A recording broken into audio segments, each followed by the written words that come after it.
In every city, there are quiet hearts that keep it alive. People whose names you'll never see on plaques or headlines, yet whose kindness holds entire neighborhoods together. This is the story of one such woman. Clara Thompson, once a billionaire, now a humble volunteer.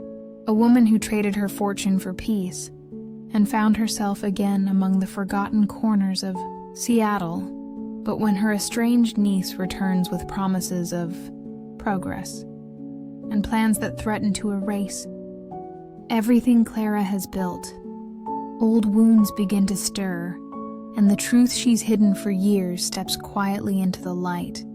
A story of wealth and redemption, of love without display, of power that whispers instead of shouting. This is The Quiet Architect. If you found this video helpful, hit like, subscribe, and turn on the bell for weekly health tips to help you stay active, sharp, and youthful. Because aging healthy starts with smart choices. In the misted gray of early morning, when Seattle still wore its veil of drizzle and half-sleep, Clara Thompson walked the narrow hallway of the Franklin Community Center. Her shoes, plain leather with a scuffed heel, made soft sounds against the linoleum, sounds that somehow matched the hush of the city outside. She had been coming here every morning for 8 years, always before the doors opened, before the laughter of children or the weary shuffle of job seekers filled the rooms. She liked the quiet, the peace of the building before the day began.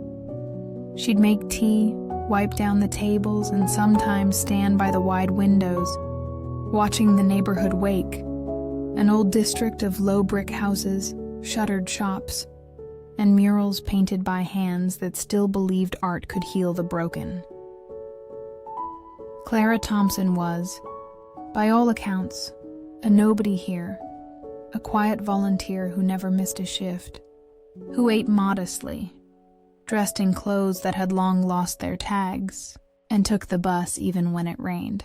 She lived in a one-bedroom apartment above a bookstore, paid her rent on time, and gave away more food than she ever cooked for herself. No one at the center knew that. She once owned the apartment building itself. No one knew that her modest canvas tote bag, the one patched at the corners, had once carried stock certificates worth more than the entire block. No one, except a single person, the world had once known her name. There had been interviews, photographs, and that peculiar kind of fame that attaches itself to people who change things. 2 decades earlier, Clara had built Thompson Systems, a sprawling tech firm that made everyday life faster, smoother, noisier. Then one day, just after her 60th birthday, she sold it all. No announcement, no farewell letter to shareholders. She walked away from billions and into the small, invisible life she now led. People called her disappearance eccentric. Some said she'd had a breakdown. Others whispered that she'd gone off chasing some philosophical dream. But the truth was simpler. Clara had grown tired, not of work, but of what work had become. She had built a machine meant to connect people, only to watch it divide them more perfectly than ever before. So she took her fortune, not all, but enough, and hid it behind layers of trusts and false names. And through that web, quietly, she sustained places like this. The Franklin Community Center, a lifeline for those who had never known the luxury of safety nets. And that was how she met Jordan Hale. Jordan had been 23 when he first appeared, all restless energy and sharp words. He'd stormed into one of the center's public meetings, furious at a proposal to close the after-school art program. "You can't cut the only thing that gives these kids color," he'd said, slamming his palm against the chipped table. Clara had watched from the back, silent as usual, a cup of tea cooling between her hands. In Jordan, she saw something she had once lost, that beautiful recklessness of belief. He spoke like someone who still thought change could be forced into being with enough heart and sleepless nights. Over the months that followed, she took him under her quiet wing. She never told him who she was, but she taught him things: how to build a proposal that could stand up to city officials, how to read the small print that hides intentions. She taught him the art of patience, and how generosity can wield more power than rage. He became, without realizing it, her successor, her experiment in hope. On a gray afternoon in November, the calm of Clara's small world began to stir. The center's director, a cheerful woman named Liza, rushed into the volunteer lounge, phone in hand. "Clara, you'll never believe this. Rachel's coming!" Clara looked up from the stack of flyers she was folding. "Rachel? Yes, your niece, right?" She called the office. Said she's visiting with her husband's family. They're doing some kind of development project in the area and want to stop by. Clara smiled faintly. How thoughtful. It had been nearly a decade since she'd last seen Rachel. Back then, Rachel had been a college student, bright, ambitious, and impatient with her aunt's quiet ways. They'd argued about purpose, about money, about the responsibility of the fortunate. And when Rachel became a social media influencer, with sponsorships, travel deals, and the curated glow of digital perfection, their letters dwindled into silence. Now, apparently she was coming home. They arrived 2 days later, Rachel, her husband Dylan, and his parents, the Whitmores. The Whitmores were old money, polished to a gleam that reflected nothing real. They arrived in a black SUV that looked absurdly large in front of the modest community center.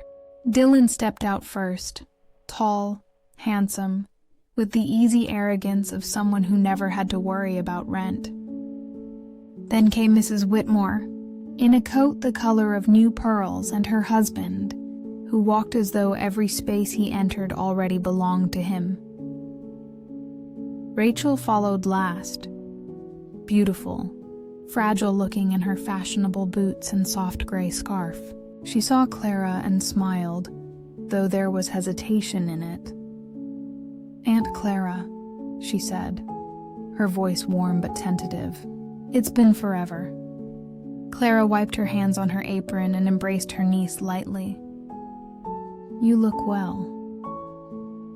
Rachel looked around the center, at the worn furniture, the children's drawings taped to the walls, the sound of a piano lesson drifting from a side room. Her smile tightened. "It's smaller than I imagined." Dylan stepped forward. "We're hoping to bring some revitalization to this area," he said, glancing at his mother, who nodded approvingly. "Our firm's planning a new mixed-use development. Sustainable, modern, lots of community spaces." Clara met his gaze evenly. "And what happens to the people who live here now?"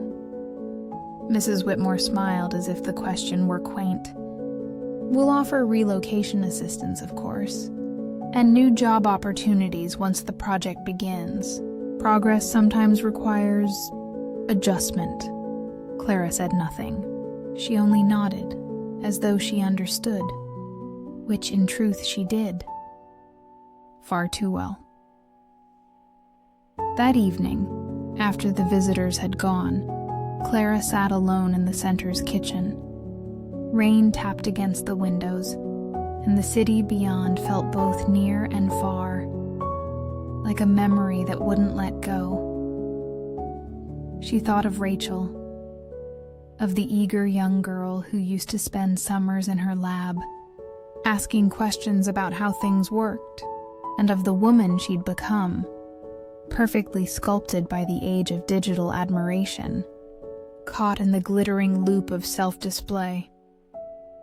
Clara felt a slow ache beneath her ribs, an old sorrow returning. She had once believed she could protect Rachel from that world, that by disappearing, by letting the noise fade, she would teach her niece something about peace.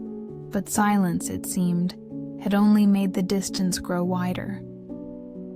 A week later, an invitation arrived.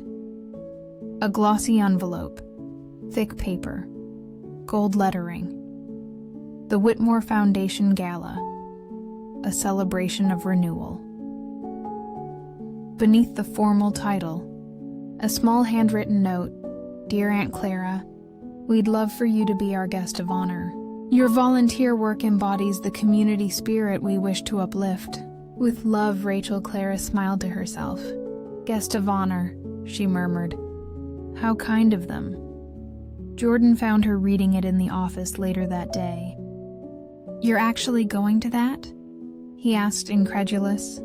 "I think I should," Clara said. "Sometimes you learn more by sitting at the table than shouting from outside it." He frowned. "They're planning to bulldoze half this neighborhood." "Yes," she said softly, "but they haven't done it yet." The gala was held in a glass ballroom overlooking the bay. Lights shimmered across the water, and the air smelled faintly of champagne and money. Clara arrived in the same beige wool coat she wore to the center, her silver hair pinned simply. She drew curious glances from the guests. Most mistook her for a kindly retiree invited as a novelty. Rachel, radiant in a silk gown, hurried over and hugged her with nervous affection. "I'm so glad you came," she whispered. "Just try to ignore some of the speeches. It's all PR, you know?" Clara smiled. "Oh, I know." The evening unfolded like a performance. Donors praised their own generosity. Developers spoke of urban rejuvenation, and waiters glided through with trays of delicacies few in the Franklin district could afford to name. Clara listened, always listening. When it was Rachel's turn to speak, her voice trembled slightly. She talked about her humble roots, about the importance of giving back. She even mentioned her aunt, a volunteer who inspires me daily. The audience applauded politely, some offering Clara smiles of pity, others of amusement. And then came the announcement: the Whitmores' plan to fund the Franklin redevelopment. A wall of screens lit up with digital renderings, sleek towers, glass storefronts, rooftop gardens. "A new dawn for Seattle's forgotten quarter," the tagline read. But then, a murmur rippled through the crowd. Mr. Whitmore had taken a call moments before stepping on stage. His face had blanched. When he returned to the microphone, his tone had changed. "I regret to inform you," he said stiffly, "that our lead investor has withdrawn. We will be exploring alternative funding sources." The silence that followed was sharp as glass. Rachel looked stricken. Dylan's jaw tightened. Mrs. Whitmore whispered something harshly under her breath. And in that pause, Clara stood. She didn't raise her voice. She didn't need to. "I might be able to help," she said. Every head turned. "I've heard a great deal tonight about renewal," she continued, her voice calm, almost gentle. "But I've also seen what happens when progress forgets its people. The Franklin Center doesn't need saving from its neighbors. It needs saving from the kind of kindness that comes with conditions." Mrs. Whitmore laughed lightly, a brittle sound. "My dear, this is rather complicated business." "Yes," Clara said, meeting her eyes. "It is. especially when one has to untangle a trust portfolio that spans 3 continents. The room stirred. Rachel blinked. "Aunt Clara, what are you talking about?" "I'm talking," Clara said, "about the foundation that's been funding Franklin for the last 8 years. The one listed under the name C.A. Thorne." She smiled faintly. "I thought it sounded nicely anonymous." Gasps broke across the tables. The Whitmores' polite expressions began to crack. "I sold my company long ago," Clara said, "and I chose to spend what remained not on empires, but on small things, places that still remember what it means to belong. So if your project's purpose is truly to help this community, I'm prepared to offer funding. But not for demolition. For restoration," she paused. "The Franklin District will remain. Its homes, its center, its people. That is my condition." No one spoke. The only sound was the slow hum of the city through the glass walls. Later that night, after the crowd had scattered into stunned whispers and phone calls, Rachel found Clara outside, standing beneath the glowing sign that read, "The Whitmore Foundation." "You could have told me," Rachel said quietly. "All this time, you were the donor everyone talked about." Clara smiled, the rain softening the edges of her expression. "Would you have listened back then?" Rachel looked down. "Probably not." They stood in silence for a while, the sound of the bay rising like breath between them. "I didn't mean to hurt anyone," Rachel said at last. "I just thought, if I played the game right, I could make things better." Clara reached out, brushing a strand of damp hair from her niece's face. "The game was never designed for that, darling. You change things by stepping off the board." Rachel's eyes shone with tears. "You really think this place can survive? Without all that money?" "It survived worse," Clara said, "and it won't be alone. There's someone who'll take over soon. Someone who understands what it means to fight for a place without losing compassion." She smiled, thinking of Jordan, the young man who, even now, was drafting proposals, rallying neighbors, learning how to lead. Rachel followed her gaze. "That activist boy? The one who argued with Dylan?" "Yes," Clara said softly. "My student." The months that followed were slow and hard, but real. The Whitmores withdrew their project. Rachel publicly distanced herself from the redevelopment and used her platform to highlight local voices instead. At first, her followers didn't understand. Sponsors dropped away, but she kept speaking, her tone quieter, more human. Jordan took charge of the center's board, expanding its reach. Under his leadership, Franklin became a hub not of charity, but of shared creation. Art studios, community kitchens, gardens that turned empty lots into green breaths of life. And Clara? She stayed as she had always been, arriving early, sweeping floors, making tea. But sometimes, when she stood by the window and saw the children playing in the courtyard below, she'd catch sight of Rachel walking beside Jordan, listening intently as he talked about the next project.